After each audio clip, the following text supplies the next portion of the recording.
That's what they need to do. That's all. That doesn't need it just need to tell people to do their work. There are some critics who talk about your interpretation of the law, the way you interpret it seem not to be aligned to what they think is constitutional and accepted. Do you have any concerns about this way they can't understand your interpretation of the law? Do you find any concerns? No, as a Minister of Lands, I was not interpreting the law. The interpretation is to the Attorney General. I was telling the law as it is.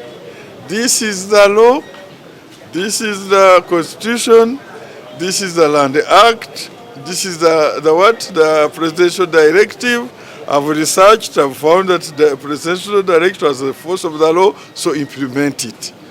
Now, if somebody feels that no, the law as you are implementing it is going outside the Constitution, then that will require interpretation, then it goes to Attorney General. So you will find me there. As for now, the law as it is must be applied. The members were conversant with myself, they were conversant with my credentials. I want to thank them for treating me very well. And the questions really they were asking were not about my suitability. My suitability was not a question. It was not in question. It was about more of the sector, the plans I have, the challenges they are facing in the constituencies of extension workers not being so much available to the farmers, the plans of irrigation, the plans of putting more people into commercial farming, and I gave them my thoughts. Of course, my thoughts are not really very much strange.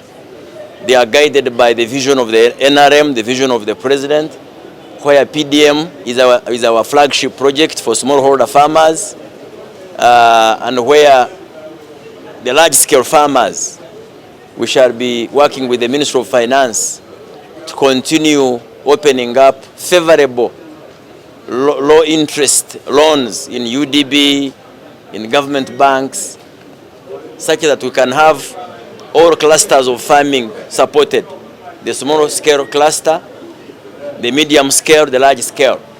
And I can assure you, like I assured the members in the committee, if the big part of the arable land we have in Uganda can be put into rightful use, Uganda will be the real food basket for the world.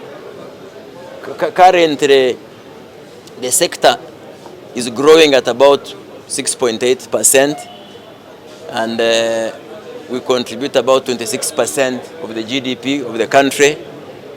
40% of our exports income, 40% of our export revenue comes from agricultural products.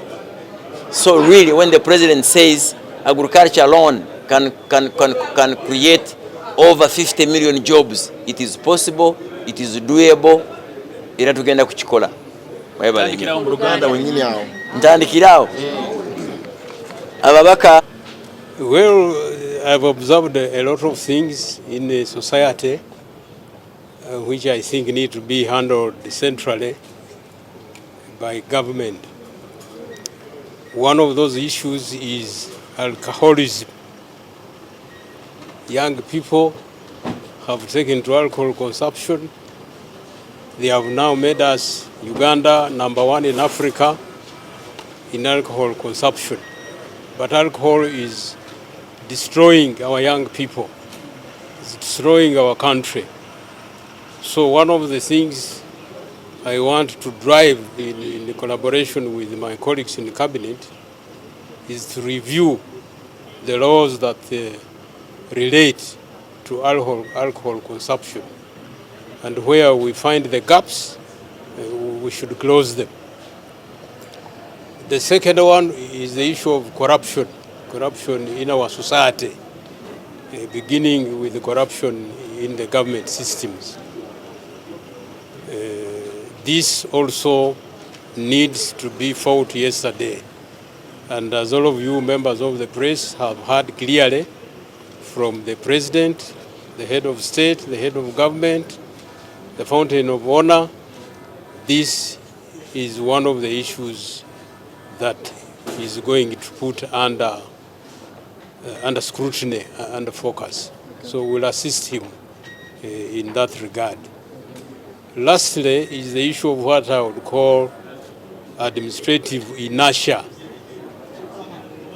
There are people in jobs, government jobs, parastatal jobs, but they are not doing their work. You find, just to give you two examples, you find an agricultural extension officer in the village, in a sub-county, in Kisoko, somewhere in Tororo, in Wera, in Kasese.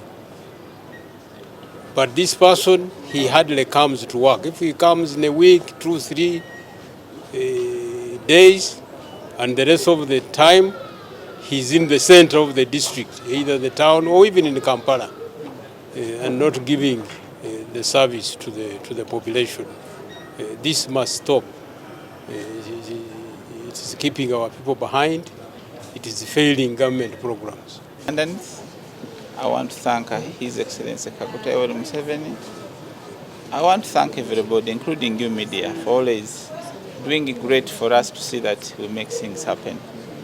I have attended the interview, have explained my best, because innovation is part of me. It is just a passion, it is just a game, like the way you feel anything normal. So we were just doing an interaction, because every question to be asked, it is part of us. There is no need of reading, no need of doing what. And we have also people who are very qualified in that committee. They have asked several validated questions and relevant questions on how we can move the science, technology, and innovation for this country. As I, before the team, I bring more energy to the team, number one. And number two, I want to encourage everybody to become part of STI, because STI is a yolk in an egg. And when I say a yolk, it means it is the center to drive the economy to the vision they have of reaching $500 billion US. And also we are going to encourage many people not to work in silos. If you have an innovation very far from us, make sure that it reaches us.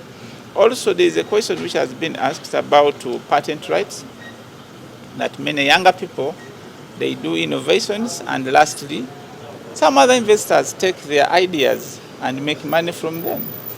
We are going to be tapping these innovations from school or during academia time to ensure that these younger innovators are protected.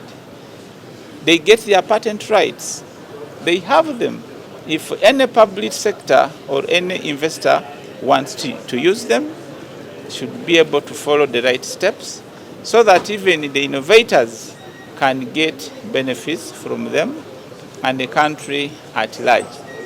We are going to ensure that we do more reviews, we put stronger panels, and also I will try to meet up with many policymakers across the industry, check if there is any gap in any policy, and put it on, so that we can make STI to meet its standards. And I call everybody to welcome this idea. I know you have supported us for the last 5 years, but we keep adding also new energy. My previous minister has gone through a lot to establish what now we have. So I will continue and add more energy and knowledge, and also consult from the seniors, also from other sectors who have the same knowledge, and benchmark, do reconnaissance, even do the reconnaissance in under public sector from our own country, to ensure that we get right innovations. We don't want to have innovations which cannot serve the purpose of the country. Thank you. In terms of comparative advantage, where can Uganda concentrate its efforts and money in this sector of innovations and science? Okay, when you say about concentration, you cannot determine that you have to concentrate either in agriculture or IT or anywhere, because we have AI, you have everything. But innovation, it is in the aspects of life. Innovation, in every part it is supposed to be there. If you talk about health, you can't say that don't concentrate there. If you say agriculture, you can't say agriculture is not important. If we go to IT, where we need high performance computations to solve all your things within a short time, you can't say that now that one is not much important. I think we are going to have evaluation, rank, grade, and know what comes first. But if I can just put a drop in a notion that we need now AI, we need sovereignty over artificial intelligence, because it has pros and cons. If you don't look at it in that way, then we may end up being not even approved on some funding. Given an example, you write a project here in Uganda, and they will ask you, are you going to implement AI into those projects? And if your project that doesn't have a component of AI, because it means that your production is going to be low. So I assume, or I encourage that artificial intelligence, technology, anything, it is going to be uniform. But we shall make sure that we push what has come first. Cabinet. Yeah, what? Cabinet. Okay.